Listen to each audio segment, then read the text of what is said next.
ભરૂચ અંકલેશ્વરના તોરલ એપાર્ટમેન્ટમાં ચાલતી કથિત ડ્રગ્સ વેચાણની પ્રવૃત્તિનો ભરૂચ એસઓજીએ પર્દાફાશ કર્યો છે.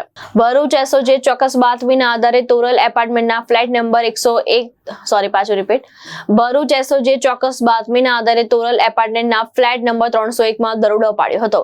કાર્યવાહી દરમિયાન મોહિતકુમાર રાજેશકુમાર પાલને ઝડપી પાડીને ફ્લેટમાંથી 1.45 કિલોગ્રામ ગાંજો અને 12.1 ગ્રામ મેફેડોન ડ્રગ્સ જપ્ત કરવામાં આવ્યું હતું. પોલીસે ડ્રગ્સ અને મોબાઈલ સહિત કુલ ₹93,280 નો મુદ્દામાલ કબજે કર્યો છે. પ્રાથમિક તપાસમાં ગાંજાનો જથ્થો મિથિલેશ અને મેફેડ્રોનનો જથ્થો દીપ્તેશ પટેલ દ્વારા વેચાણ માટે આપવામાં આવ્યો હોવાનું સામે આવ્યું છે.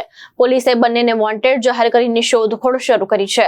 ત્રણેય વિરુદ્ધ અંકલેશ્વર જીઆઈડીસી પોલીસ સ્ટેશનમાં એનડીપીએસ એક્ટ હેઠળ ગુનો નોંધાયો છે. પોલીસ હવે ડ્રગ્સના સ્ત્રોત અને નેટવર્કમાં સંડોવાયેલા અન્ય લોકો અંગે તપાસ કરી રહી છે. કેતન મહેતા, દ્રષ્ટિકોણ ન્યૂઝ, ભરૂચ.